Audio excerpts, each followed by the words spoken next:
an engineer from Renault agrees to reveal the manufacturer's secrets to us. For several years, he worked in the engine's anti-pollution department.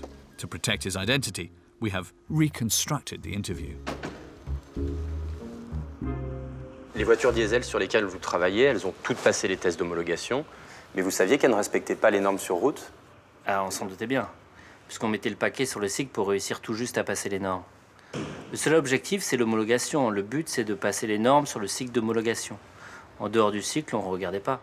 Moi, je ne travaillais pas pour le diesel propre. Je travaillais pour un système qui était capable de dépolluer dans des conditions... Très particulières. Voilà, c'était pas notre préoccupation de dépolluer ce qui se passait en dehors. Même si vous travaillez dans la dépollution? Chez nous, dépollution égalait homologation, c'était vraiment ça. Et pas forcément ce que les gens respirent dans la rue. Voilà, moi qui étais dedans, on n'avait vraiment pas le sentiment de tricher. J'ai envie de dire qu'on faisait aussi mal que les autres, en fait. On n'était pas parfaits, on le savait pertinemment, mais on ne nous demandait pas de faire plus. But yes, you heard correctly. In Renault's anti-pollution department, they are not working for clean diesel. All that mattered was passing the approval tests successfully. And on the road, who cares? The levels of NOx don't concern them.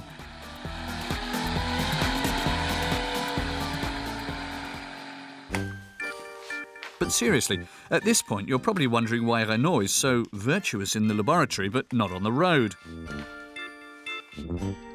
The problem is that you have to choose between lowering pollution and driving, and the manufacturer seems to have made a decision.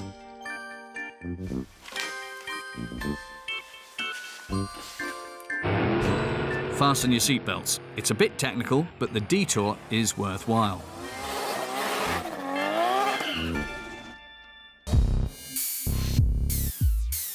The gases leaving the engine are full of nitrogen oxides. These NOx go through the first system of pollution reduction, the EGR valve. Then the gases hit a second filter which traps the NOx. It is supposed to collect and store nitrogen oxides. And when the NOx trap is full, it must be emptied. And so it regularly purges the gases, transforming NOx into molecules that are harmless to humans.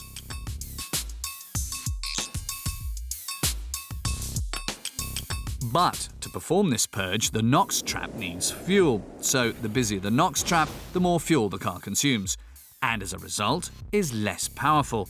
And that's a problem for the manufacturer.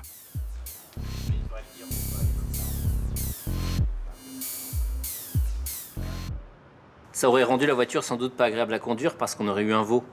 Les systèmes de dépollution vont complètement à l'encontre de la performance du moteur. Le piège à NOx, il a besoin d'être purgé. Pour être purgé, on injecte de l'essence. Si je le purge moins, je n'injecte pas cette dose d'essence en plus, donc je consomme moins.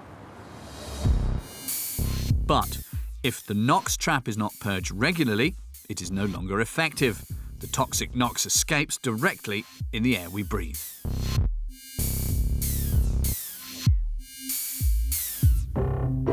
Engineers from Renault would have chosen voluntarily to limit the frequency of purges and thus the effectiveness of the NOx trap.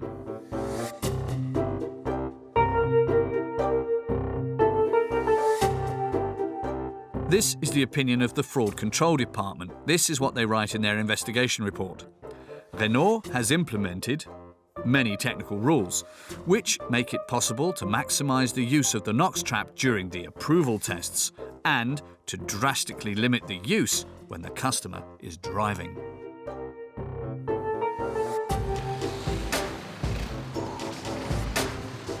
What is hardest to believe in this story is the fact that Renault's NOx trap will not work well where it's needed most, in the city, where pollution is the highest. The fraud control investigators made yet another discovery. Renault had programmed its cars so that if the speed is changed by more or less than 2 kilometers an hour, when a purge is launched, the latter is stopped. The sentence is a little complicated, but it will all become clear. Nos purges, elles fonctionnent quand le moteur est relativement stable.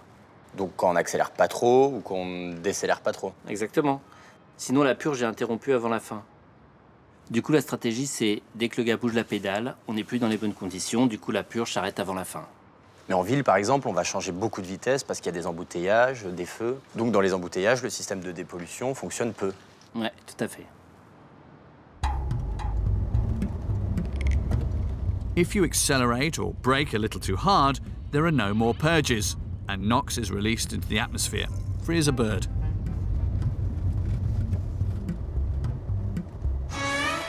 To make the Renault NOx trap really work, it would take a dream world with huge plains and endless straight roads. I don't wanna wait anymore. Renault Kadjar. Vivez plus fort. On January the 13th, 2017, a judicial investigation was opened against Renault for deceit.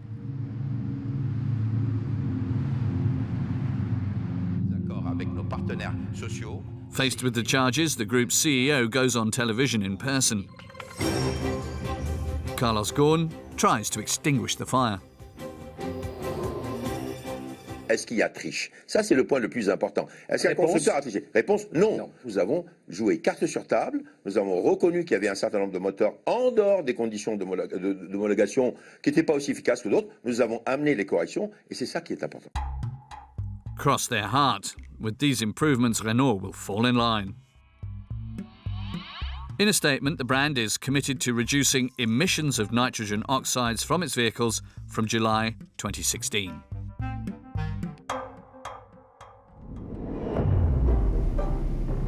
Are Renaults clean today? We want to check. But it is impossible to perform this test in France, so we go to Berlin. Meet Axel Friedrich, who is feared throughout the automobile industry.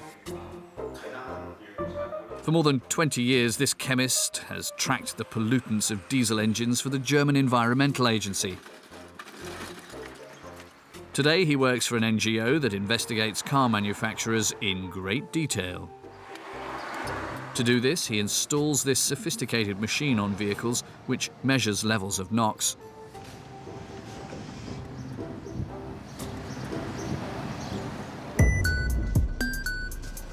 And we're on our way, at the wheel of a brand new Renault Kadjar. Released in April 2017, 9 months after the promises of Carlos Ghosn. It's off to a bad start. We're at 300, 400. And we are going very fast. No, 30 kilometers. A good car has, on these conditions, 50, 60, not more. We drive on all kinds of roads, like any driver. No, we are again in an urban area, speed limit 50. And we're at 600, 700. Yes. It's a lot, it's a lot. But it doesn't look like you're a Formula One pilot right now. No, I go very smooth. If you see what I'm doing is less than most people in France are driving because they drive much more aggressive than I do. Without being a terrible driver, Axel Friedrich is getting readings that are off the scale. We are 1,200 of NOx concentration. It's a lot, so it's really very, very high. Unbelievable. What does that mean for the emission control system? The NOx trap and At least it doesn't work properly. It's perhaps a little bit working, but not very efficient. Clearly, this is an unacceptable high concentration. It's dangerous for the health. There is clearly some mystery surrounding this car. After a 40 minutes drive, we return to the starting point. Axel Friedrich will calculate the average NOx released by the Kadjar during our ride and compare it to the European emission standard, the one that vehicles must meet during laboratory approval tests.